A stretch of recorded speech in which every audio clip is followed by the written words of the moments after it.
Mediunidade com Jesus.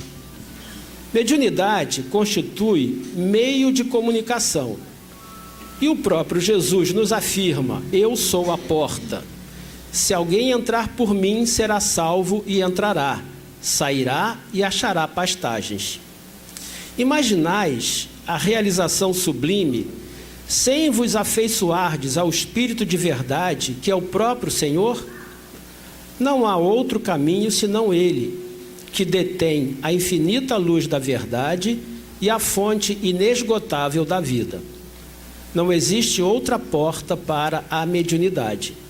Somente através dele, vivendo-lhe as sublimes lições, alcançareis a sagrada liberdade de entrar nos domínios da espiritualidade e deles sair, conquistando o pão eterno que vos saciará a fome para sempre. Sem o Cristo, a mediunidade é simples meio de comunicação e nada mais. Mera possibilidade de informação, como tantas outras. Unamo-nos todos no compromisso sagrado de cooperação legítima com Jesus. Buscai, acima de tudo, progredir na virtude e aprimorar sentimentos. Acentuai o próprio equilíbrio e o Senhor vos abrirá a porta dos novos conhecimentos. Desligai-vos do excessivo verbalismo sem obras.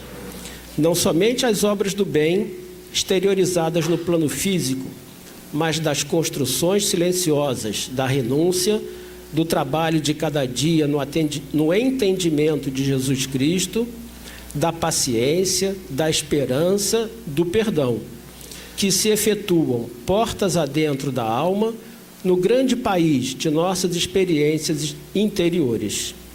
Não permitais que o egoísmo e a vaidade, os apetites inferiores e as tiranias do eu vos empanem a faculdade de refletir a divina luz. Em nossa capacidade de servir, estamos para Deus, como as pedras preciosas estão para o sol. Quanto mais nobre a pureza da pedra, mais possibilidade apresenta para refletir o brilho solar. Texto compilado do livro Missionários da Luz, de André Luiz, psicografia de Chico Xavier, principalmente baseado no capítulo 9. Vamos orar então. Amigo Jesus, companheiro de todas as horas, nós te buscamos pela oração, agradecendo-te pela oportunidade do evento que ora acontece e que possamos guardar as melhores lições para a nossa conduta cada vez mais coerente com os teus ensinos, cada vez mais coerente com as leis de Deus, que somente pelo exercício dessas leis seremos felizes. Obrigado, Senhor, pela oportunidade que temos, que possamos sair fortalecidos e dispostos, reanimados para o exercício da mediunidade contigo, buscando melhorar a cada dia. Fica conosco e dá-nos a tua paz, hoje e sempre, que assim seja.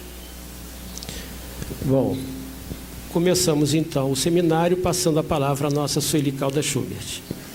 Geide, para eu colocar o título. Acácio, por favor, coloca o título e...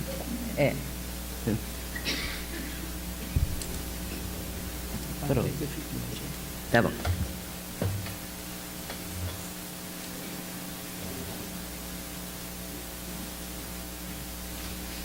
Boa tarde a todos. Que as bênçãos de Jesus nos envolvam. É com muita alegria que retorno a essa casa. Ele falou que eu já estive aqui, sim, talvez umas 3 décadas atrás, ou 2, ou vamos dizer um pouquinho menos, no tempo do José Salomão Misraí, que eu conheci na FEB, e tenho até uma foto ao lado dele na Bienal do Livro daquele ano. E para mim foi uma surpresa muito grande, porque eu não me recordava.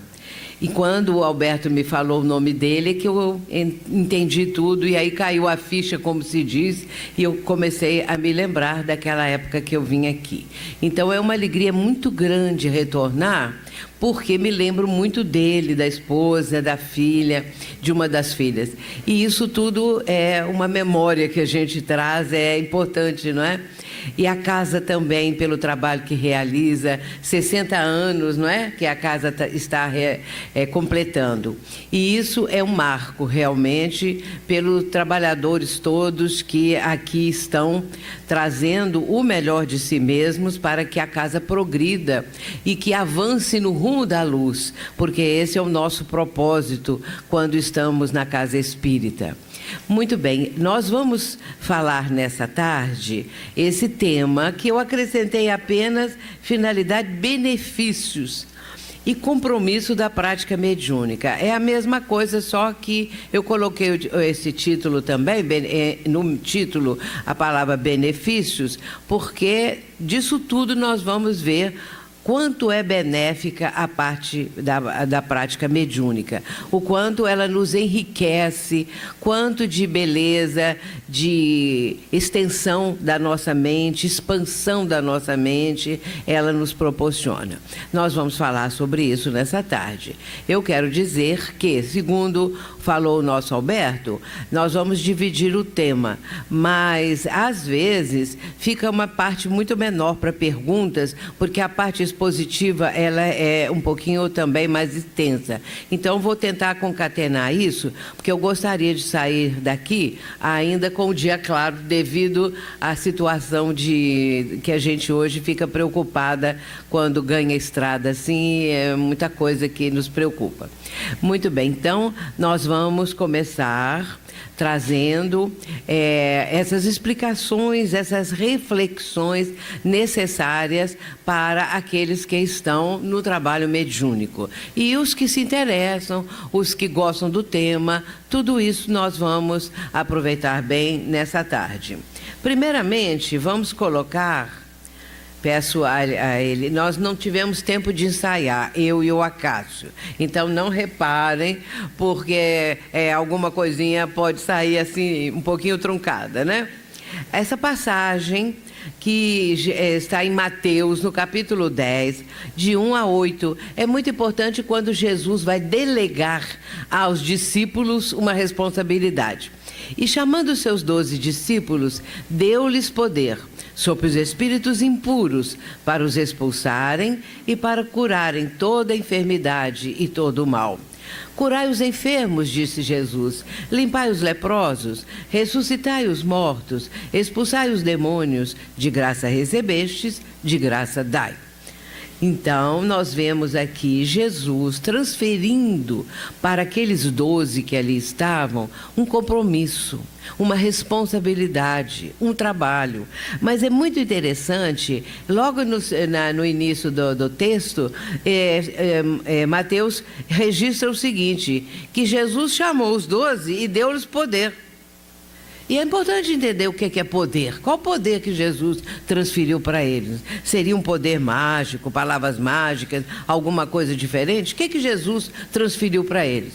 O conhecimento. Eles já haviam acompanhado o Mestre durante um tempo. Não foi no primeiro minuto que Jesus vai dizer para eles que eles fossem, que agora assumissem uma responsabilidade, mas sim após terem ouvido, assistido, participado das curas, das pregações do Mestre. Eles já estavam com algum cabedal de conhecimento. Jesus, então, achou que já era hora de transmitir para eles a responsabilidade. Por isso, ele diz o que eles deveriam fazer. É interessante essa frase final, que eu já vou, de uma vez, completar e comentar. Dai de graça o que de graça recebeste. De graça, dai. Jesus está dizendo. Muitas vezes no meio espírita as pessoas acham que quando há um evento muito grande num centro de convenções e tem uma inscrição e tem uma taxa, logo as pessoas falam assim, mas Jesus falou, dá de graça o que de graça receber. Imaginemos se Jesus falou mesmo dessa maneira. Quer dizer que nós teríamos que fazer os eventos na praça pública, porque quem é que teria condição, nós sem pagar, de conseguir um centro de convenções de graça? Não se consegue. De conseguir um salão maior, disso e daquilo. O que Jesus está falando que é de graça? A mediunidade, a prática mediúnica, as curas, isso tudo é de graça. Porque a pessoa está doando de si mesma. Então é claro que num evento, ninguém vai a cavalo no evento. Ninguém vai andando o tempo todo, vem de longe, vem andando pelas estradas. Todos vêm de avião, de ônibus, de carro, de um jeito ou outro a pessoa vem. E com isso, exige recursos, exige tempo. E o centro de convenções, hoje em dia, nós temos alguns fantásticos, enormes. É claro que é caro, muito caro. E quando nós pudermos contribuir com a inscrição, é válido, porque nós estaremos, então, trazendo a palavra da doutrina para uma multidão bem maior, embora que devamos fazer isso também quando na casa espírita, em outros momentos, em outras circunstâncias, para divulgar o espiritismo, que é o nosso trabalho e o nosso compromisso. Continuando, vamos agora passar para essa pergunta. Por que a mediunidade? Por quê? Bom, temos que saber por quê. Lembrando que a mediunidade sempre existiu, ou seja, o intercâmbio entre encarnados e desencarnados sempre existiu. Não é uma novidade. Lá na aurora dos tempos, quando a humanidade estava começando a sua trajetória evolutiva, ainda lá no Homem das Cavernas, na Mulher das Cavernas, mais para frente um pouquinho, porque ele sai da caverna para fazer uma tenda, vamos dizer, uma coberta, alguma coisa, para que ele não ficasse ali na caverna o tempo todo. Ele vai começar, e aí começa uma saga de aventuras, de muitas dificuldades, de lutas, lembrando que muitas vezes algumas daquelas pessoas, saindo um pouco ali do lugar onde estavam dormindo, morando, residindo ali, para andar pelos caminhos próximos e, de repente, diante de uma pedra muito estranha, com um formato estranho, ou de um tronco de uma árvore que lembrava o rosto de um homem, de uma pessoa, essas pessoas, ou este que ali estava, talvez tenha sentido assim alguma coisa diferente, um arrepio, uma coisa estranha, e aí acontece que aquele lugar vai se tornar sagrado. As criaturas iam sacralizando determinados espaços, determinados lugares, porque ali sentiam alguma coisa diferente. E depois, com o tempo, a presença dos familiares, daqueles que antecederam aquelas criaturas que ali estavam.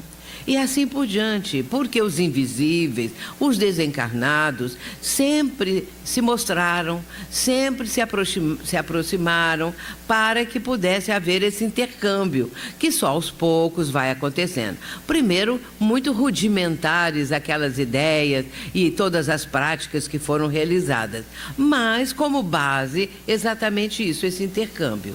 E isso nós vamos saber que nós não temos tempo de fazer o histórico disso, mas lembrando que isso veio vindo através dos tempos, passamos pela Idade Média, ali foi uma coisa muito complicada, porque as pessoas já estavam tendo visões, aquela época aconteceu muito de mulheres que tinham visões de homens, a maioria mulheres, e como estava em plena Inquisição, era claro que aquelas pessoas que diziam ver alguma entidade, alguma coisa, um ser invisível que apareceu de repente na sua frente, eram levadas para as fogueiras. Muitas foram, então, sacrificadas nas fogueiras e em outros processos muito dolorosos. E vindo sempre, até chegarmos no século XIX, quando era o momento exato em que o professor Hipólito Hipólite Léon Denisard Rivaio estava presente para começar a sua missão.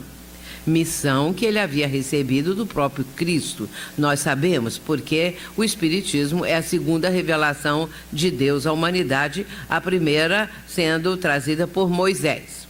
Os 10 mandamentos da lei de Deus e assim por diante. Muito bem, chegando aí agora vamos ver por que a mediunidade nos dias atuais. Na sequência. Será apenas e exclusivamente para mantermos o intercâmbio com os espíritos? Será que é isso? Só para mantermos esse intercâmbio? Vamos ver se tem um pouquinho mais de coisa. Adiante. Porque o eixo das reuniões de Allan Kardec, de investigação e pesquisa, foi deslocado para o caráter terapêutico das atuais reuniões mediúnicas? Observemos a diferença. Ao tempo do missionário Allan Kardec, as reuniões eram de investigação e pesquisa, porque esse era o trabalho dele. Havia necessidade de realizar isso. As reuniões não eram apenas para ajudar os espíritos e receber espíritos como as nossas de hoje. Quando Allan Kardec termina a sua missão e retorna ao plano espiritual, houve, é claro, uma dificuldade. Muitos já eram seguidores e foram levando adiante a tarefa, foram levando adiante o cumprimento daquilo que era a programação espiritual superior. Mas houve uma mudança, porque muito pouca coisa aconteceu em seguida de investigação, de pesquisa. Houve um lado de materializações ali no final do século XIX, 1800, e depois da desencarnação de Kardec, em 69, 1870, 80, 90... Apareceram muitos médiuns de materialização, muitos fenômenos que chamavam atenção, porque isso era necessário. Então, esse lado ainda havia pesquisa, algum tipo de investigação, que eram aqueles fenômenos, como explicar tudo aquilo. Por outro lado, as reuniões começaram a ter uma mudança. E Leon Denis, especialmente, vai falar isso, que foi contemporâneo de Allan Kardec. Ele vai falar no livro No Invisível que as reuniões que ele participava e dirigia eram muito diferentes, não tinham mais essa pesquisa, essa investigação, eram reuniões muito próximas dessas que nós temos hoje. Muito bem, então vejamos que... Está um pouquinho escuro aqui para enxergar? Pronto. Aí vem a pergunta, qual a finalidade da prática mediúnica? Com que finalidade? E aí nós vamos começar a pensar a respeito disso. Se não é mais para investigação e pesquisa, transformou-se numa reunião onde existe presente o propósito de ajudar, de amparar, de tratar, de medicar as almas desencarnadas, os espíritos desencarnados e os encarnados também. Houve essa mudança, agora é um caráter terapêutico, para ajudar, para curar, dentro de um aspecto completamente diferente daquele que Jesus realizava e que recomendou aos discípulos que o seguissem. Porque eles iam pelas estradas. Naquele texto de Mateus, na continuação, Jesus vai dizer o seguinte: ide antes as ovelhas perdidas da casa de Israel. Não leveis bolsa nem alforje, não precisava levar nada. Não levava comida, não levava nada para ser um lanchinho no meio da estrada, não levava dinheiro, não levava coisa alguma, era só eles.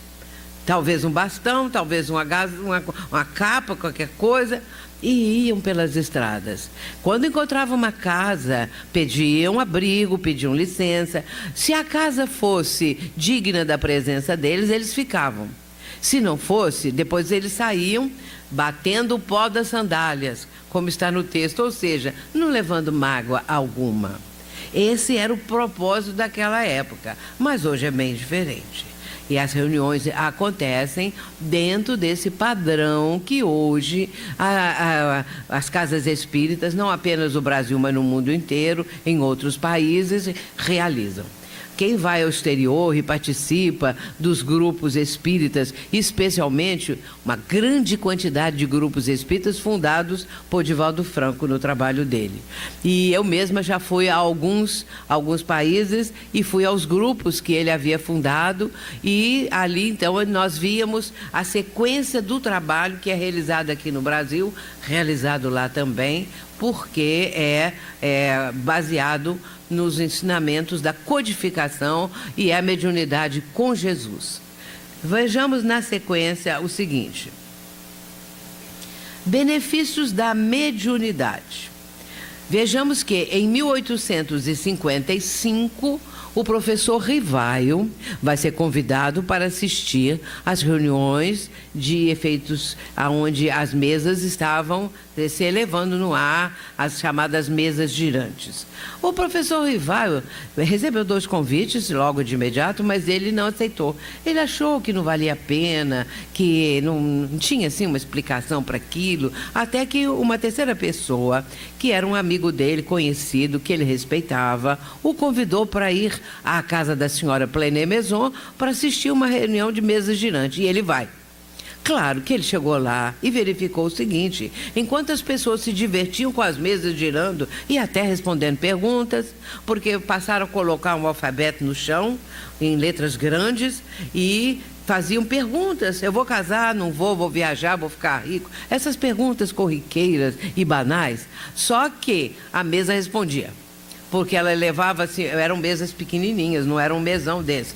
Eram umas mesas pequenas que se elevavam no ar, e com um dos pés da mesa batia em cima das letras até formar a palavra. Demorava muito, mas naquela época eles não tinham nada para fazer. Não tinham televisão, não tinha cinema, não tinha nada. Então aquilo era assim, um sarau. Uma coisa que era o que acontecia na época, né? Um sarau com música, com piano, com outros instrumentos, e também pessoas declamando, pessoas com voz muito boa, tenores, sopranos. Então essa era a distração da época. Mas as mesas girantes era uma coisa fabulosa, imaginemos, né? Muito bem, então isso foi em 1855. A primeira vez. 56, ele já está em plenas pesquisas. Em 57, ele lança o Livro dos Espíritos. Com esse nome, sim, porque o livro é dos Espíritos. O Espiritismo é dos Espíritos, veio através dos Espíritos. Muito bem, em 1861 vai lançar o Livro dos Médiuns. É bom lembrar que o Livro dos Espíritos, a primeira edição, tinha só 501 perguntas. Ele vai levar um tempo, até 1860, aumentando o Livro dos Espíritos, até chegar nas 1019 perguntas. Muito bem.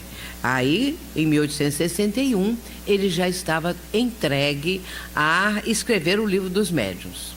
Muito bem. Então, vejamos um benefício máximo. Allan Kardec não apenas comprovou e explicou a mediunidade, o intercâmbio mediúnico, seguindo, fez mais que isso.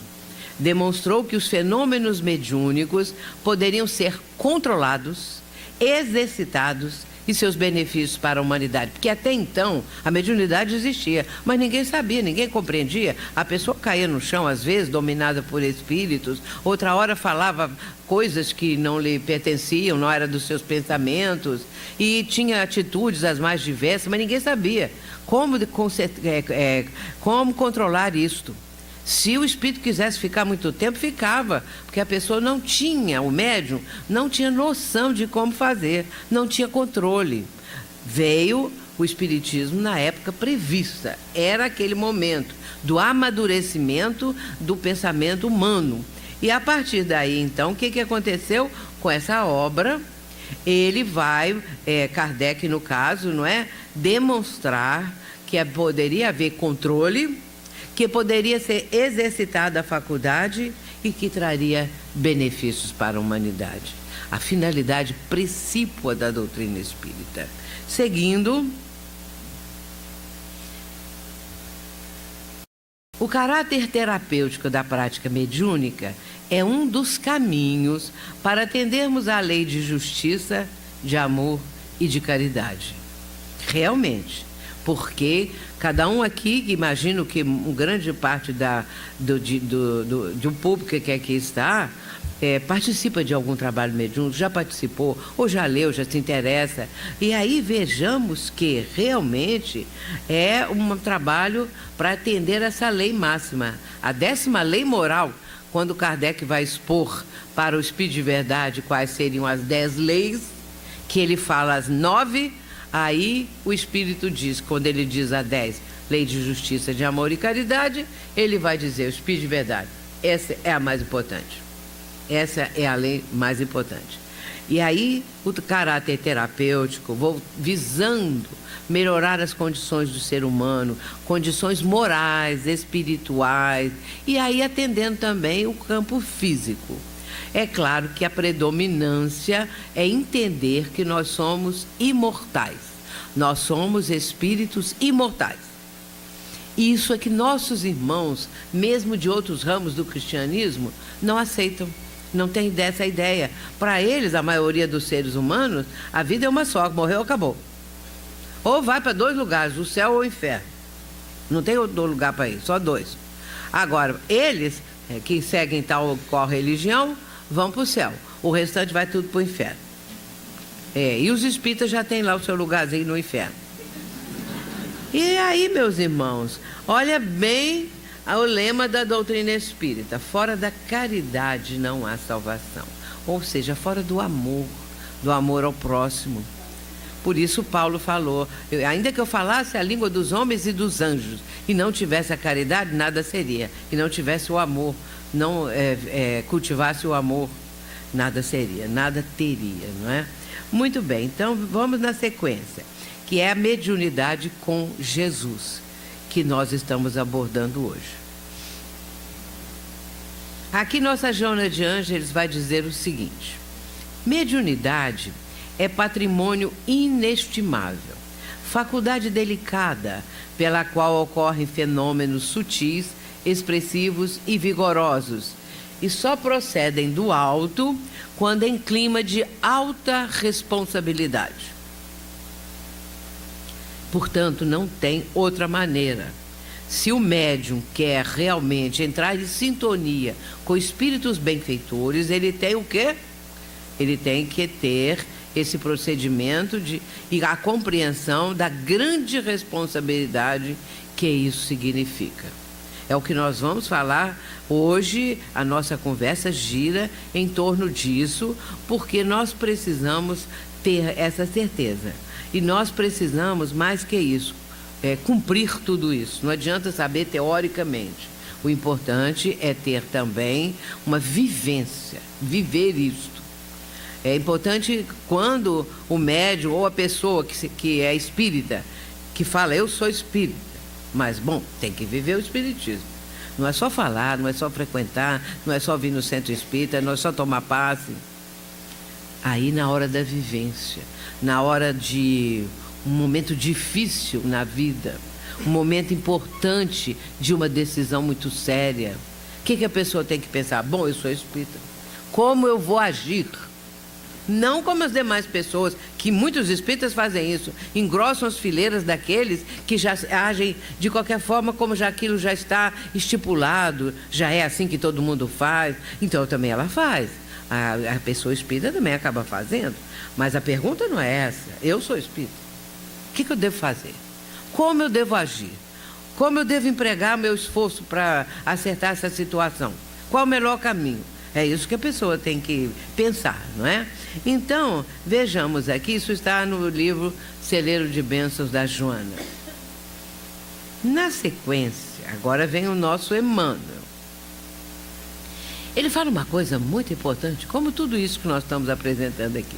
A sessão espírita deveria ser uma cópia fiel do cenáculo fraterno, simples e humilde, do Tiberíades, onde o Evangelho do Senhor fosse refletido em espírito e verdade, de modo que, entrelaçado todos os pensamentos na mesma finalidade amorosa, pudesse constituir aquela reunião de 2 ou mais corações em nome do Cristo, onde o esforço dos discípulos será sempre santificado pela presença do seu amor, o amor do Cristo. É o livro O Consolador. Eu quero falar uma coisa com vocês, meus irmãos. O meio espírita está esquecendo de Chico Xavier, viu? Porque não basta colocar pensamentos de Chico Xavier nas redes sociais, não. É estudar os livros, é conhecer. Então, as casas espíritas, quase todas no Brasil, mantêm hoje em dia grupos de estudos. Então, é muito importante participar de grupo de estudo. Para estudar, por exemplo, grupo de estudo André Luiz, grupo de estudo da codificação, grupo de estudo Emmanuel, e vai por aí afora. Isso é importantíssimo.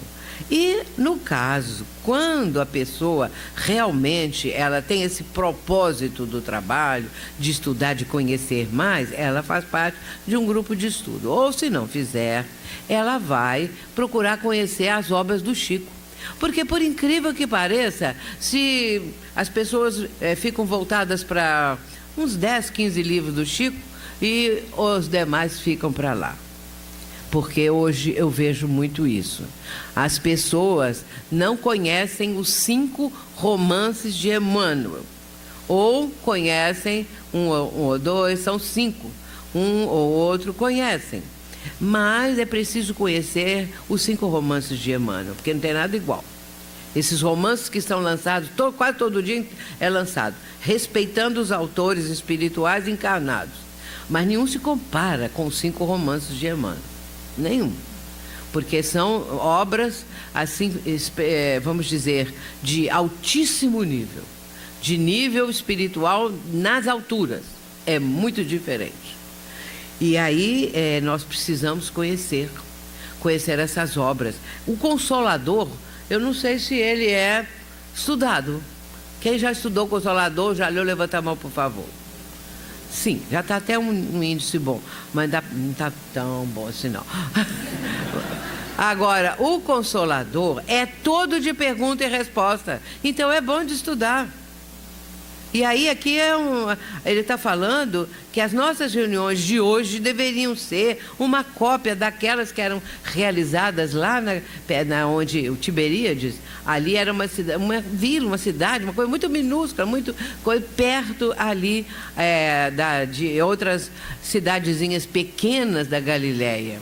Por isso ele está falando que ali já haviam essas reuniões onde o Evangelho do Senhor fosse refletido em Espírito e Verdade, porque Jesus já havia sido crucificado, mas eles continuaram. E havia aconteciam muitos fenômenos mediúnicos. Por isso ele está aconselhando que nós procurássemos seguir o Evangelho de Jesus e realizar as nossas reuniões dentro desse clima de unção, de respeito, de muito amor. Seguindo, o que diz a nossa Ivone Pereira?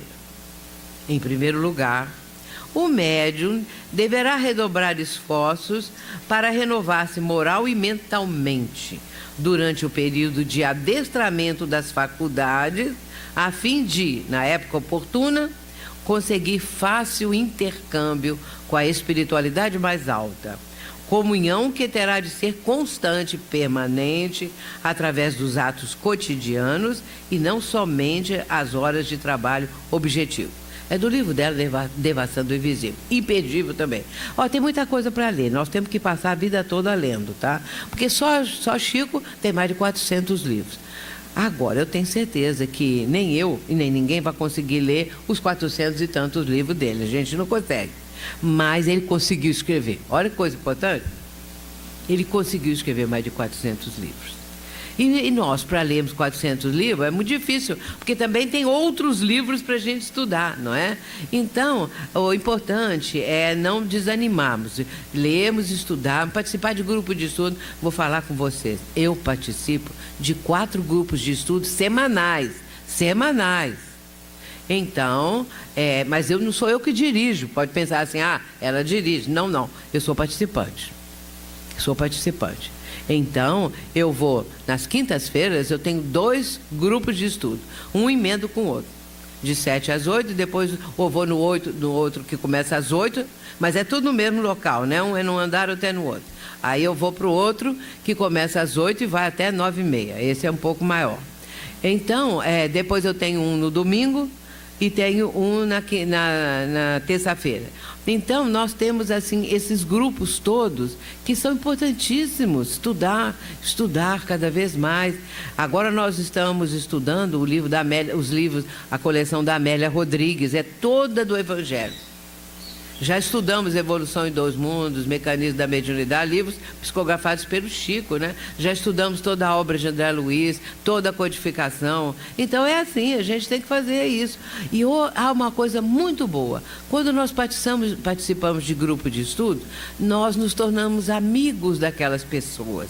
Porque aquilo é um momento muito bom de encontro, de fraternidade, estudando, um dá opinião, outro dá, um pergunta, outro fala. E é assim, e de repente você fica amigo daquele grupo, daquelas pessoas que ali estão, aí participam, aí já põe nas redes sociais também, põe lá no WhatsApp, põe ali e outros mais, né? Vai colocando o grupo todo mundo conversa entre si, essa coisa toda é uma coisa que não para, que vai para frente. Então, o médium e o integrante do grupo mediúnico, ele tem que lembrar o seguinte: ele não é médium, nem doutrinador, nem integrante do grupo mediúnico só no dia da reunião. Lá fora, ele continua médium. Ele continua integrante do grupo. Então, ele tem responsabilidade. Não quer dizer que saiu da reunião, bateu a porta, até a próxima semana, despede todo mundo, vai embora e esquece. Esquece que é do grupo. Esquece no dia a dia. E vai cuidando, porque a vida hoje é muito, assim, de muita atividade, né? É uma efervescência constante, não é isso? Todo mundo corre daqui, corre dali e tal. E aí esquece.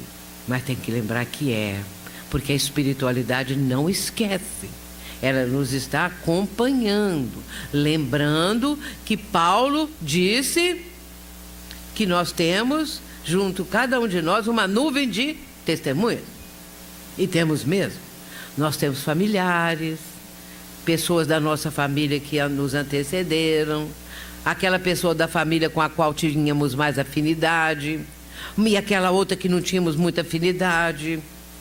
Fora os benfeitores, os protetores, fora os que não gostam da gente. Esses também estão juntos. Agora, depende de nós abrir a porta mental para cada um, né? Depende de nós. Portanto, nós temos que lembrar que nós temos essa tarefa não somente nas horas do trabalho. Nós temos essa responsabilidade, não é? Muito bem, continuando. Agora vamos entrar numa parte mais prática. Esse é Manuel Filomeno de Miranda.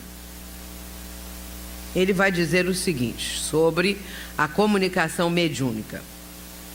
O processo de comunicação ocorre através da identificação do espírito com o médium. Nós vamos ver a técnica agora. Perispírito a perispírito, cujas propriedades de expansibilidade, entre outras, permitem a captação do pensamento, das sensações e das emoções que se transmitem de uma para outra mente através do veículo sutil. O perispírito, todos devem saber, não é? É o corpo fluídico do espírito. Quando uma pessoa que tem um parente que desencarnou e tem a visão do parente, diz assim: eu vi o espírito do meu pai. Na verdade, viu o perispírito. Porque o espírito é a inteligência, é uma chama, como diz lá no livro dos Espíritos. O que caracteriza a pessoa e identifica é o perispírito, que é o corpo fluídico do espírito. O que nós vemos é o perispírito. Mas a gente não fala assim: eu vi o perispírito do meu pai. A gente fala: eu vi o espírito do meu pai, da minha mãe, do meu filho. E não, eu não vi o perispírito. É o hábito de falar: eu vi o espírito. Porque, na verdade, ali está a individualidade. Ali está realmente o espírito do pai. Mas aquela aparência é o perispírito. É isso que a gente tem que entender, não é? E nesse caso, para conseguir isto, precisa ter essa propriedade de expansibilidade, a expansão do perispírito. O perispírito, ele não fica dentro do nosso corpo, por exemplo, como se fosse uma caixa, ele estivesse dentro de uma caixa. Não, ele irradia em torno de nós, formando o quê? A aura. Então, muitas vezes a gente fala, eu vi a aura do fulano, não é? Então a gente pode, de repente, ver uma aura da pessoa, que é um halo de luz ou escuro, de que for, dependendo dos pensamentos da pessoa, não é? Por exemplo, diziam e dizem até hoje, que a aura de Chico Xavier, tinha 10 metros de distância. Então, quando uma pessoa chegava a 10 metros e aproximava, ela entrava na aura do Chico. Agora dizem que a aura comum das pessoas só tem 2 centímetros. Eu creio que é um pouquinho mais, não é? Porque nós podemos expandir a nossa aura, aumentar. Quando? Quando nós expandimos a nossa aura? Quando oramos. Mas não é chegar assim, Pai nosso que está no céu, santificado seja o vosso nome. É falar sentindo. É entendendo o que está dizendo. E fazer uma prece, não é, do fundo da alma. Com o coração. Aí nossa aura se expande muito. Pode ter, quem sabe, 5,5 metros. Por aí, um pouquinho mais, não é? Então depende muito da pessoa, do quanto que ela mantém pensamentos sempre construtivos, elevados, procura isso, não é? Agora, hoje em dia é um pouco difícil, né, meus irmãos? Eu sei bem isso, porque você liga a TV, só tem mentira, assassinatos, tragédias, aí você fica assim, sem saber como é que você vai fazer. Porque é uma coisa completamente alheia a tudo que nós queremos manter segundo os princípios da doutrina espírita. E aí a gente tem que selecionar, tem que escolher, não é? Programas melhores, porque senão você só vai ver aquele clichê de filmes terríveis, de torturas horrorosas, terríveis, você não aguenta ver, e vai por aí afora. E coisas que você fica chocado de ver, não é? Da forma como estão acontecendo as questões do nosso país de uns anos para cá. Muito bem. Então, é difícil manter isso. Manter essa elevação de propósitos. Por isso é importante fazer o culto do lar. Por isso é importante, mais do que uma vez, também lendo as obras antes de dormir, para preparar o nosso sono. Quando acordarmos, lembrar também, graças a Deus, eu já estou aqui começando um novo dia. Pequenas frases, não precisa a pessoa ficar rezando. Não é assim. Pequenas frases, pequenas elevações do pensamento. Continuando. Isso está no livro Vivência Mediúnica, de autoria do Manuel Filomeno de Miranda, do projeto. Agora vamos ver a prática mediúnica, vários aspectos do trabalho de equipe. Primeiramente, as dúvidas do médium. O médium, ele pode ter vários tipos de dúvida. Por exemplo, quando ele começa a sentir, por exemplo, se ele vai ser encaminhado para uma mediúnica, depois de ter passado por aquelas reuniões que às vezes as casas mantêm de preparação, de educação da mediunidade. E aí ele começa propriamente o trabalho, mas ele tem uma dúvida. Sou eu ou é o espírito? Quem é médium sabe disso, naquele princípio. Fica na dúvida. Será que é da minha mente? Será que isso é alguma coisa do meu próprio passado? Será que é real mesmo? E a pessoa fica naquela dúvida, ela não tem uma firmeza naquilo. Mas como é que ela vai fazer para ter a certeza? Aí não é fácil não. O estudo vai ajudar. A educação da mediunidade. Essa questão da educação da mediunidade é um trabalho muito lento, constante do dia a dia. A educação. Eu sempre digo que o médium educado é uma pessoa educada. Porque não se consegue um médium educado com uma pessoa deseducada, que é grosseira, que xinga, que briga por qualquer coisa, que não tem a menor educação. Então, essa pessoa, ela não consegue ser um médium educado, porque ela, da personalidade dela, ela é assim. Por isso, quanto mais nós nos educarmos, enquanto ser humano, enquanto pessoa, enquanto tivermos na nossa vida prática, melhor poderemos atuar no campo da mediunidade. Vem o espírito que quer xingar. O médium, ele não vai dar vazão a isso, porque ele não usa isso, não é da sua prática falar palavras de baixo calão.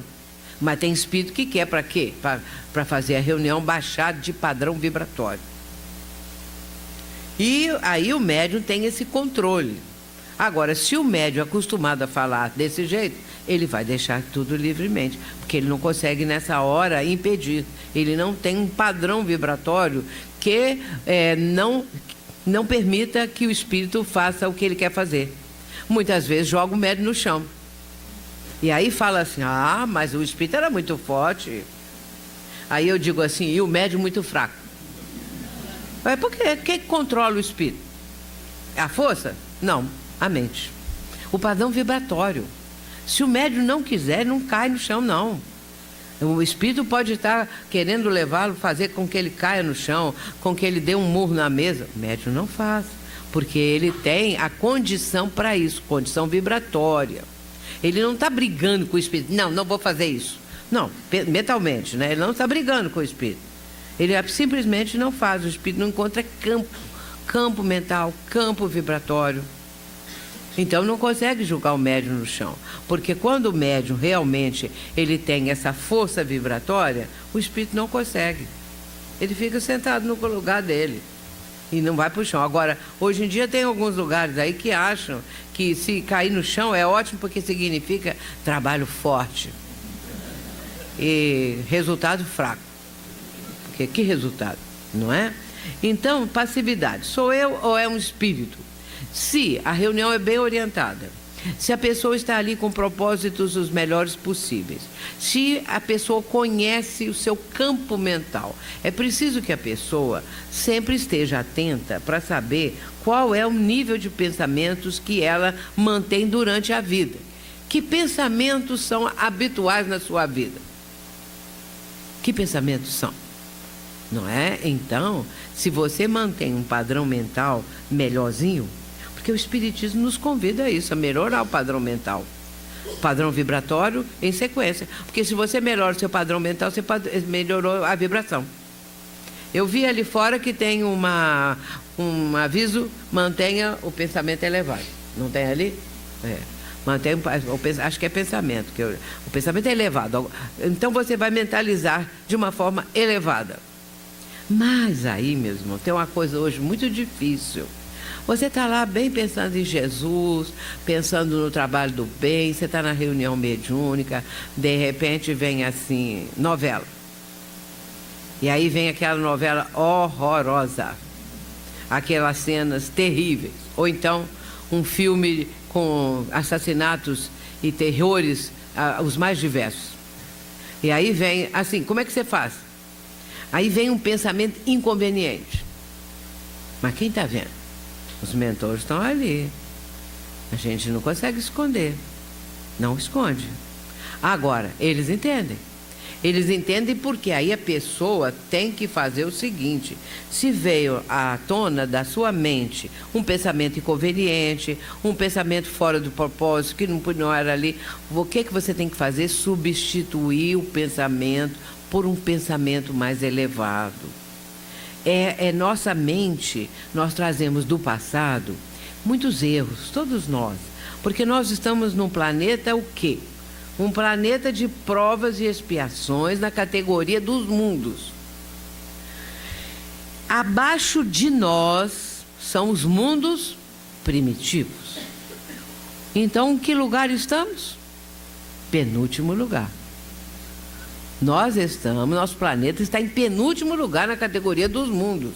Então é difícil mesmo. Por quê? Porque a humanidade que o habita é que está nesse patamar. Não é agora, o planeta, o habitar, propriamente dito, é de acordo com a humanidade que o habita. Porque não adianta colocar aqui um Éden, alguma coisa maravilhosa, jardins belíssimos, e não tem animais predadores, nenhuma sujeira, nenhum isso, nenhum aquilo. Quanto tempo a humanidade vai levar para poluir o ar, poluir os rios, jogar tudo que é lixo no chão, perturbar tudo? Mas quanto tempo vai levar? Porque a nossa humanidade é assim atualmente. Leon Denis, ele fala assim: quando a pessoa já tem uma educação mais refinada, quando a pessoa já tem uma elevação de compreensão das coisas, não mais vai ser preciso placas escrito assim: é proibido pisar na grama, é proibido jogar lixo no chão, porque isso já estará dentro da pessoa. Ela nunca vai fazer isso, ela nunca mais vai fazer isso.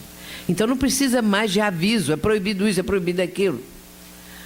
Vejamos que nós mesmos não precisa mais de saber, não pode pisar na grama, não pode mais jogar as coisas no chão, nós já sabemos. Então não precisa para nós, então precisa para aqueles que ainda fazem isso.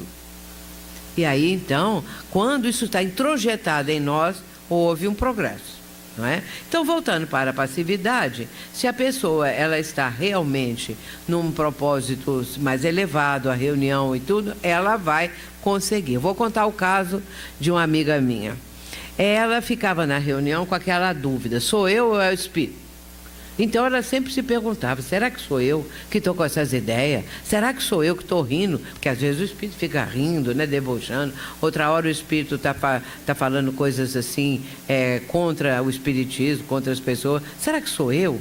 E ela ficava naquela angústia. Um dia ela resolveu, falou assim: eu vou tirar isso a limpo. Na casa dela, ela chegou de frente ao espelho e começou a falar e fazer aquelas coisas todas que havia acontecido na última reunião. A forma como o Espírito se apresentou, ela quis imitar aquilo, não conseguiu. Quando ela viu que não conseguia, ela viu que era o Espírito e não ela. Agora, não precisa ninguém fazer esse tipo de treinamento ou de exercício, não. Eu achei graça dela ter tido essa ideia, né? De chegar na frente do espelho e fazer tudo aquilo que tinha acontecido na reunião. Aí ela chegou à conclusão que era Espírito de verdade. Muito bem, então a questão da passividade é com o estudo também, não é? Que o médium vai conseguir ter certeza e estabilidade no trabalho. Mediunidade de provação.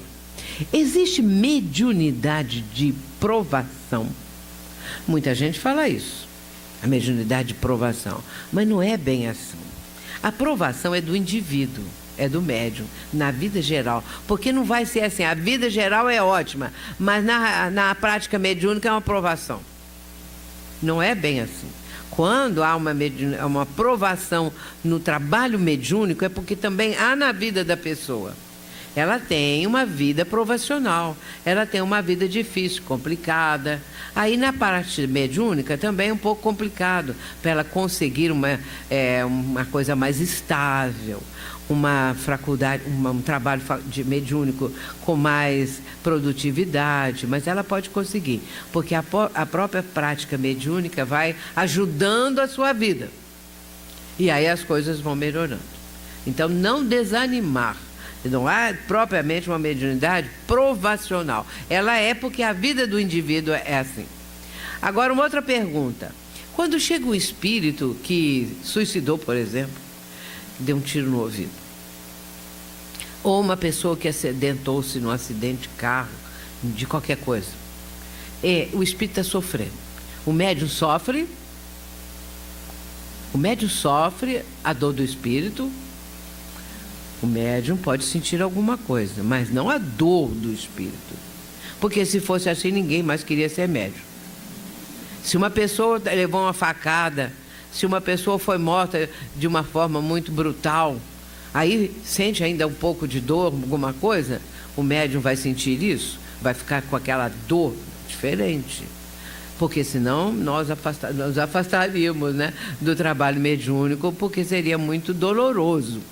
O médium, ele sente uma repercussão, alguma coisa, sabe que foi na cabeça, cabeça, que a pessoa deu um tiro, sabe que no acidente de carro ficou preso entre as ferragens, sabe isso ou sabe aquilo, sente alguma coisa, pode transmitir um pouco do sofrimento do espírito sem que propriamente ele esteja vivenciando essas dores.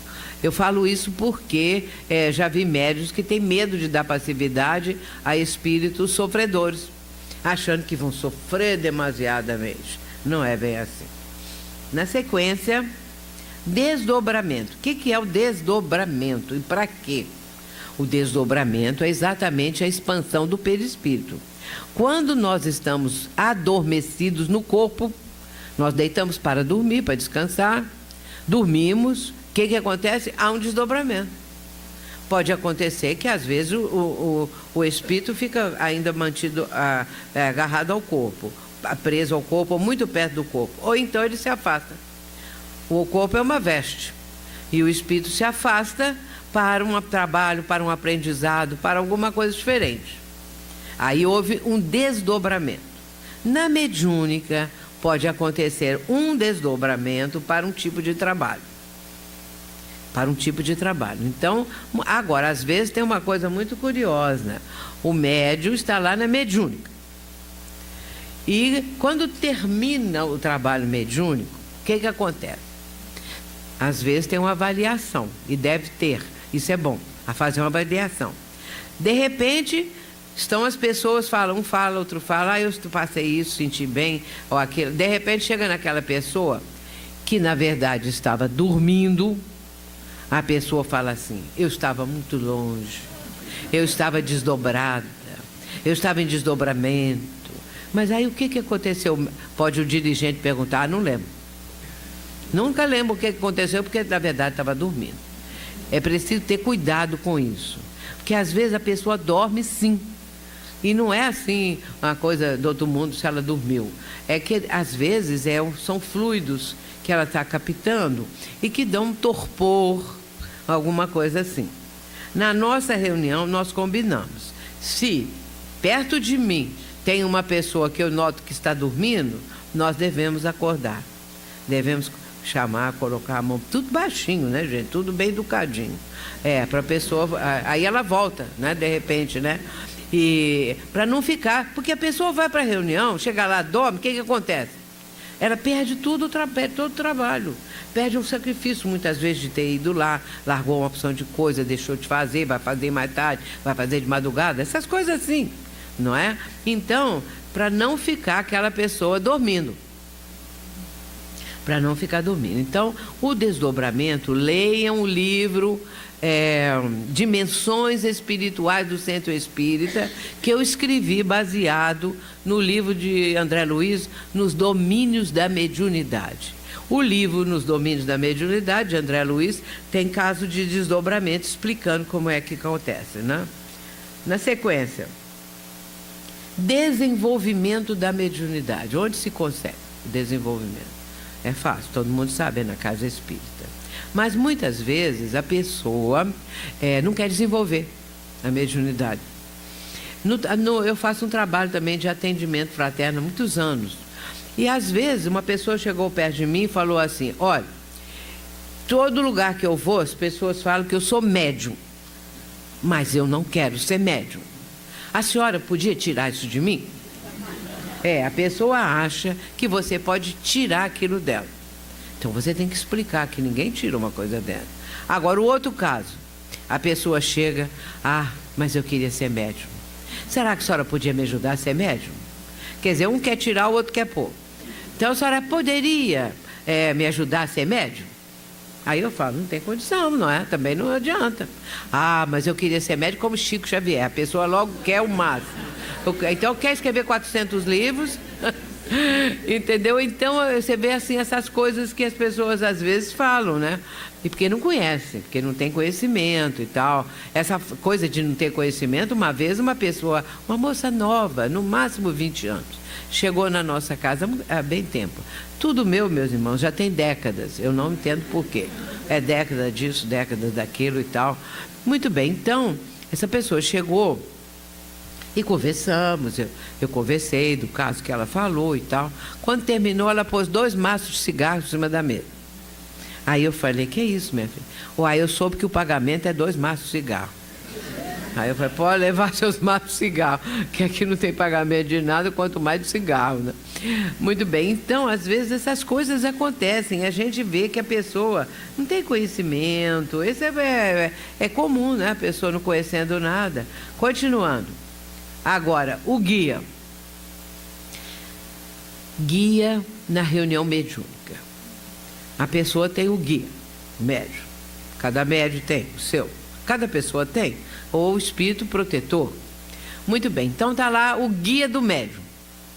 E tem o doutrinador, ou o dialogador, chamado também de dialogador, doutrinador, aquele que conversa com o espírito comunicante. Mas tem médium que o guia dele se intromete em tudo. O guia fala, com licença, meu irmão. Fala com o dialogador, com licença, meu irmão, esclarecedor. E aí vai ele mesmo passar a doutrinar o espírito. Então, em primeiro lugar, não é guia. Não é guia. É um espírito para tomar o tempo, para causar a conturbação. Por quê? Porque guia é educado. Guia não faz isso, não. Nós fazemos isso? Não, não fazemos. Eu vou me intrometer na conversa do esclarecedor com o espírito? Vou me intrometer? Com licença, meu irmão. Você podia falar isso assim. Eu não vou fazer porque eu sou educada. Os outros todos são educados. Agora o guia não é, não. O guia acha que ele pode intrometer. Então, com licença, meu irmão. Porque cada um tem uma tarefa na reunião mediúnica. E nós temos que respeitar. Se existe o que aplica o passe, existe o que conversa com os espíritos, existe o médium que dá passividade aos espíritos, cada um tem sua tarefa. Isso a gente tem que entender e tem que respeitar, para as pessoas poderem desenvolver também, não é? Outra coisa que eu quero falar do guia. Tem médiuns que estão iniciando, que falam assim, meu guia me acorda às 3 da manhã, ele quer escrever. Então, às 3 da manhã, eu tenho que deixar papel, caneta, lápis, na beirada da minha cama, porque meu guia sempre quer escrever. É guia? Não. Não é guia. É um espírito que vai incomodar a pessoa para tirar dela o interesse, para ela ficar cansada. Porque guia não faz isso, não faz isso. Algum de nós liga para o amigo às 3 da manhã e fala assim, você viu o último capítulo da novela? Você viu o que aconteceu, aquele crime? Você viu o sequestro? Você viu isso, você viu aquilo? Aí o amigo fala o quê? Liga às 8 da manhã, isso não é hora não, 3 horas da manhã. Agora o guia não faz isso. Porque guia esse que faz isso é um espírito mistificador. O que ele vai fazer? Tomar tempo da pessoa. Ou então, você vai mandar uma mensagem para o vizinho. O vizinho não pediu nada, mas o guia quer mandar uma mensagem para lá. Temos que ter esse cuidado, porque é assim, não é? Então, o guia não interfere no diálogo. O guia, ele tem uma compostura, ele é educado. E também, de noite, ele não acorda o médium, porque ele sabe que o médium tem compromissos, tem que continuar o trabalho, tem que levantar cedo, tem que fazer isso, tem que ver aquilo. Mas a pessoa não entende, ela acha que é maravilhoso. Aí vai ver o que o guia escreveu. Nada. Palavras e palavras que não tem, assim, um conteúdo, né? De sequência, de tudo mais. Então, guia não interfere no diálogo do doutrinador, do esclarecedor com o espírito comunicante. Agora, tem um caso muito interessante também do médium recebendo um espírito lá. O médium recebe um espírito. E aconteceu que num seminário que eu estava fazendo, no ano passado, ou há 2 anos, no intervalo veio uma pessoa. Sueli, eu queria te fazer uma pergunta. O que foi? Na nossa reunião, não falou que era ela mesmo, não. Na nossa reunião tem uma senhora que é médium. E quando ela recebe o espírito não deixa o doutrinador falar. Porque o espírito fala sem parar, bem alto. E não deixa o doutrinador falar nada. Então fica aquilo, o doutrinador quer falar, ele não dá a vez. Em dado momento, os dois falam juntos. Porque o doutrinador está falando e ele fala junto para atrapalhar. O que eu devo fazer? Sabe o que eu falei? Fala para o médico calar a boca. Porque se ele não falar, como é que o espírito vai falar? É só ele calar a boca. O espírito pode ficar mandando ideias, mas ele não está falando. O espírito tem que ouvir. Então o médium tem que saber isso. Então existem coisas tão simples, né? Se ele ficasse quietinho, porque é ele que controla o espírito, não é o espírito que controla ele. Então essas coisas a gente tem que ver, né? Na sequência, vejamos. O espírito que não quer se desligar do médium. Tem isso. O espírito não quer ir embora, não quer ficar. E aí fica aquela confusão. Por quê? Porque o médium não consegue se desligar mentalmente do espírito. E é isso que o espírito quer, para causar problema. Está na hora de encerrar a reunião, está o médium lá com o espírito ainda. E às vezes acontece assim, encerra a reunião, quando já vai todo mundo levantar, o médium fala assim, um momentinho, eu preciso de um passo porque o espírito ainda está aqui.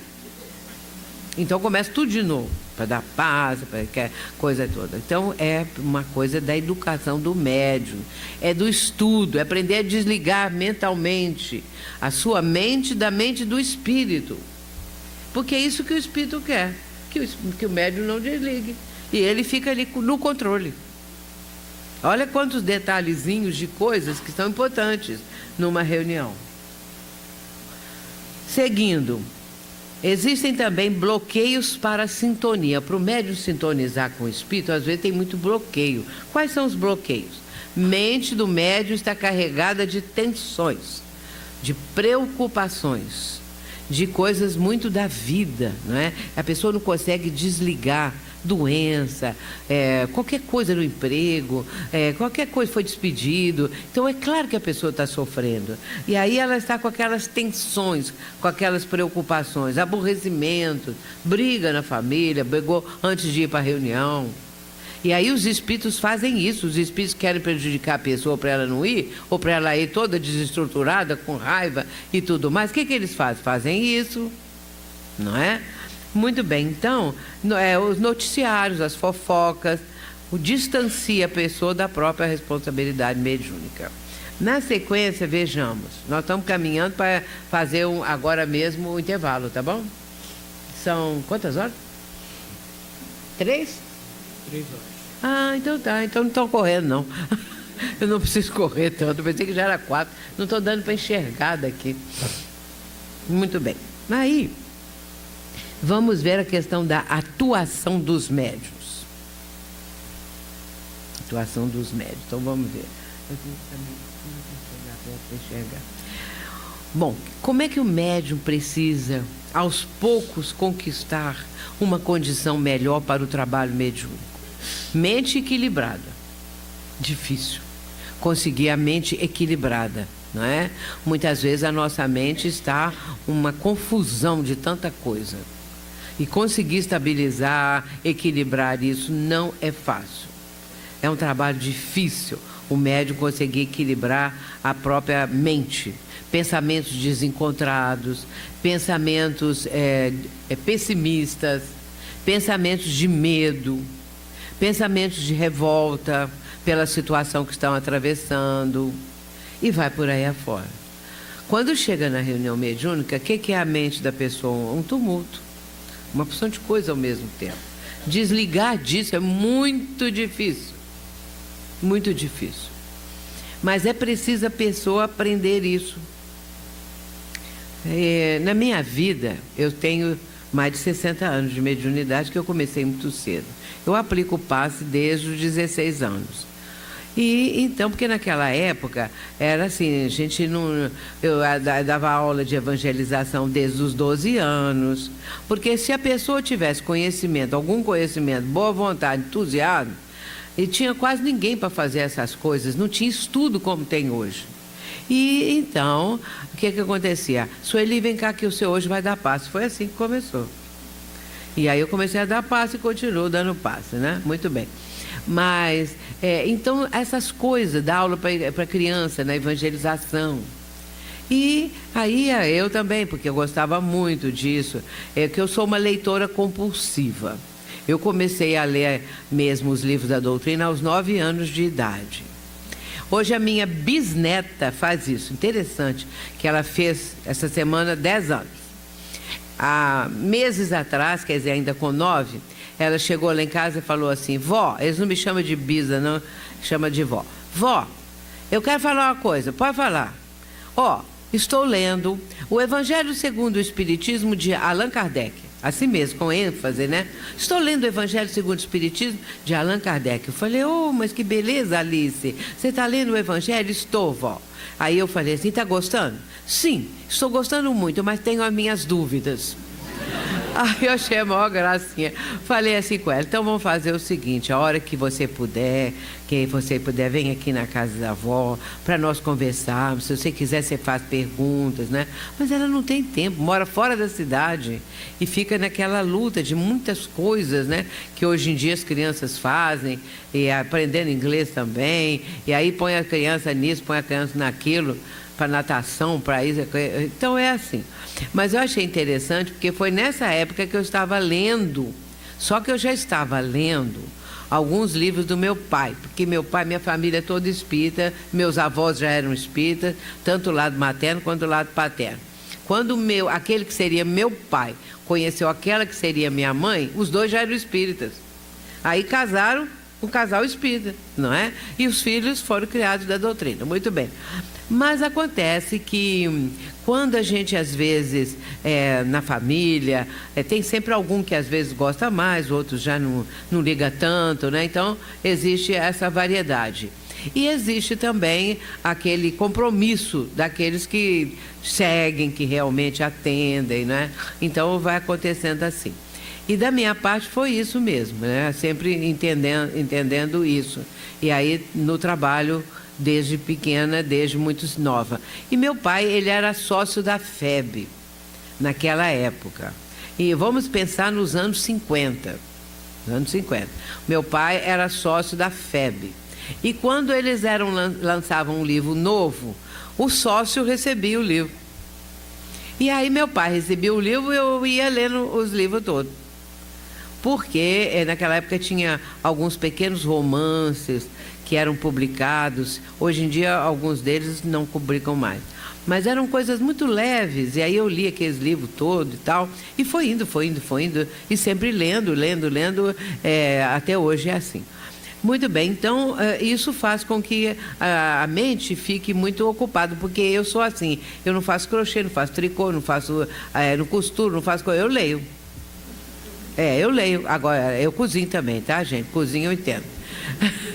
Então, mas essas outras coisas eu faço. Então, ler demais. E isso fez com que eu fosse, aos poucos, tendo mais facilidade, né? Facilidade das coisas. Então, a mente vai ficando muito voltada para essas coisas, não é? Então, aí é isso que acontece. Agora, a emoção sob controle depende da mente. Controlarmos as nossas emoções, que não é fácil. Essa parte também é muito difícil, né? Porque ainda mais quando esses meninos de hoje são muito os netos, né? Bisnetos são pequenininhos ainda, mas os netos, não é, que eu tive muito contato, alguns moravam comigo e tudo, então eles são difíceis, porque muito inteligentes, então não precisa ensinar nada, que eles sabem tudo. Se você vai pedir qualquer coisa do computador, eles entendem tudo, não é? Só que eu falo isso assim, eles chegam lá, fazem numa rapidez de um relâmpago. Eu falo, faz devagar para eu aprender. Não, faz depressa, vai embora, né? E aí a gente não aprende, tem que pedir de novo, até conseguir aprender, né? Mas então é assim, então a coisa vai funcionando. Agora, aí você fica, às vezes, com as suas emoções descontroladas, zangando, não é? Fica brava, fica com raiva. Então a gente tem que ter esses controles todos, fica